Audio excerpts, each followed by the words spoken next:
राधे राधे। मैं दीपिका सैनी धार्मिक कथाएं चैनल में आप सभी का स्वागत करती हूँ। हम सभी जानते हैं भगवान विष्णु के 24 अवतार हुए हैं। इनमें से 23 अवतार अब तक हो चुके हैं, जबकि 24वां अवतार कल्कि अवतार के रूप में होना अभी बाकी है। इन 24 अवतारों में 10 ऐसे अवतार हुए हैं जो विष्णु भगवान के मुख्य रूप से माने गए हैं। यह है मत्स्य अवतार, कूर्म अवतार, वराह अवतार, नरसिंह अवतार, वामन अवतार, परशुराम अवतार, राम अवतार, कृष्ण अवतार, बुद्ध अवतार और कल्कि अवतार। लेकिन आज की वीडियो में हम आपको जो कथा सुनाने जा रहे हैं वो श्री हरि विष्णु की मत्स्य अवतार लेने की कथा है। चलिए आज की कथा शुरू करते हैं। मत्स्य अवतार भगवान विष्णु के प्रथम अवतार माने जाते हैं।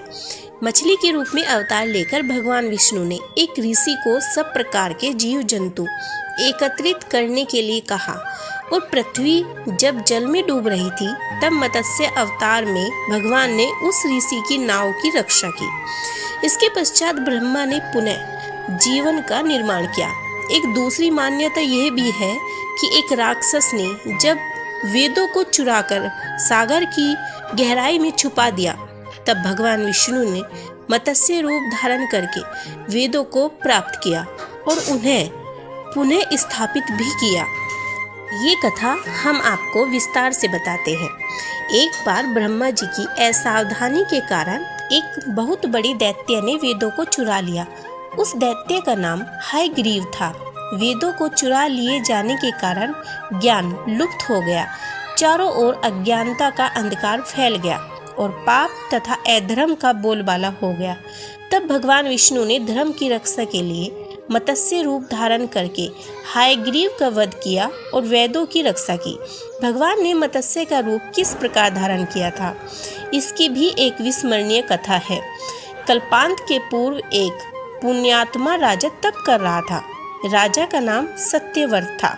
सत्यव्रत पुण्यात्मा तो था ही, बड़े उद्धार हृदय का भी था। प्रभात का समय था, सूर्योदय हो चुका था। सत्यव्रत कर्तमाला नदी में स्नान कर रहा था। उसने स्नान करने के पश्चात जब तर्पण के लिए अंजलि में जल लिया तो अंजलि के जल के साथ एक छोटी सी मछली भी आ गई। सत्यव्रत ने मछली को नदी के जल में छोड़ दिया। मछली बोली, राजन, जल के बड़े बड़े जीव छोटे छोटे जीवों को मारकर खा जाते हैं। अवश्य कोई बड़ा जीव मुझे भी मारकर खा जाएगा। कृपा करके मेरे प्राणों की रक्षा कीजिए। सत्यव्रत के हृदय में दया उत्पन्न हो गई। उसने मछली को जल से भरे हुए अपने कमंडल में डाल दिया। तभी एक आश्चर्यजनक घटना घटी। एक रात में मछली का शरीर इतना बढ़ गया कि कमंडलू उसके रहने के लिए छोटा पड़ने लगा। दूसरे दिन मछली सत्यव्रत से बोली, राजन, मेरे लिए कोई दूसरा स्थान ढूंढिए क्योंकि मेरा शरीर बढ़ रहा है। मुझे घूमने फिरने में बहुत कष्ट होता है। सत्यव्रत ने मछली को कमंडलू से निकालकर पानी से भरे हुए मटके में रख दिया। यहाँ भी मछली का शरीर रात भर में ही मटके में इतना बढ़ गया कि मटका भी उसके रहने के लिए छोटा पड़ गया। दूसरे दिन मछली पुनः सत्यव्रत से बोली, राजन, मेरे रहने के लिए कहीं और प्रबंध कीजिए क्योंकि मटका भी मेरे रहने के लिए छोटा पड़ रहा है। तब सत्यव्रत ने मछली को निकालकर एक सरोवर में डाल दिया, किंतु सरोवर भी मछली के लिए छोटा पड़ गया। इसके बाद सत्यव्रत ने मछली को नदी में से फिर उसके बाद समुद्र में डाल दिया। आश्चर्य, समुद्र में भी मछली का शरीर इतना अधिक बढ़ गया कि मछली के रहने के लिए वह छोटा पड़ गया। अतः मछली पुनः सत्यव्रत से बोली, राजन, यह समुद्र भी मेरे रहने के लिए उपयुक्त नहीं है। मेरे रहने की व्यवस्था कहीं और करिए। अब सत्यव्रत आश्चर्य में पड़ गया। उसने आज तक ऐसी मछली कभी नहीं देखी थी। वह विस्मय भय सब में बोला, मेरी बुद्धि को विस्मय के सागर में डुबो देने वाले आप कौन हैं? मत्स्य का रूप धारण किए हुए श्री हरि ने उत्तर दिया, राजन, हयग्रीव नाम दैत्यों ने वेदों को चुरा लिया है। जगत में चारों ओर अज्ञान और अधर्म का अंधकार फैला हुआ है। मैंने हयग्रीव को मारने के लिए ही मत्स्य का रूप धारण किया है। आज से 7वें दिन पृथ्वी प्रलय के चक्र में फिर जाएगी समुद्र उमड़ उठेगा, भयानक वृष्टि होगी, सारी पृथ्वी पानी में डूब जाएगी। जल के अतिरिक्त कहीं कुछ भी नहीं होगा। आपके पास एक नाव पहुंचेगी। आप सभी अनाजों और औषधियों के बीजों को लेकर सप्तऋषियों के साथ नाव पर बैठ जाइएगा। मैं उसी समय आपको पुनः दिखाई पड़ूंगा और आपको आत्म तत्व का ज्ञान प्राप्त करूंगा। सत्यव्रत उसी दिन से हरि का स्मरण करते हुए प्रलय की प्रतीक्षा करने लगे।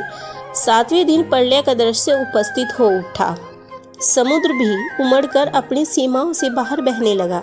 भयानक वृष्टि होने लगी। थोड़ी ही देर में सारी पृथ्वी पर जल ही जल हो गया।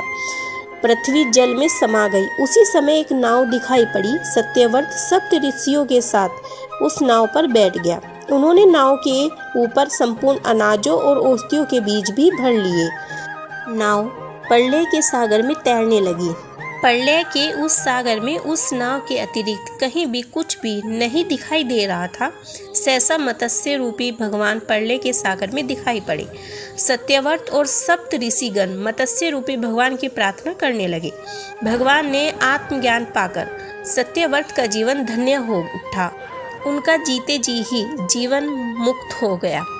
प्रलय का प्रकोप शांत होने पर मत्स्य रूपी भगवान ने हयग्रीव को मारकर उससे वेद छीन लिए। भगवान ने ब्रह्मा जी को पुनः वेद दे दिए। इस प्रकार भगवान ने मत्स्य रूप धारण करके वेदों का उद्धार तो किया ही साथ संसार के प्राणियों को भी अमित कल्याण किया। आज की कथा आपको कैसी लगी कमेंट में जरूर बताएं। चैनल को सब्सक्राइब लाइक करना बिल्कुल भी मत भूलिएगा। मिलते हैं नेक्स्ट वीडियो में। आप सभी को राधे राधे।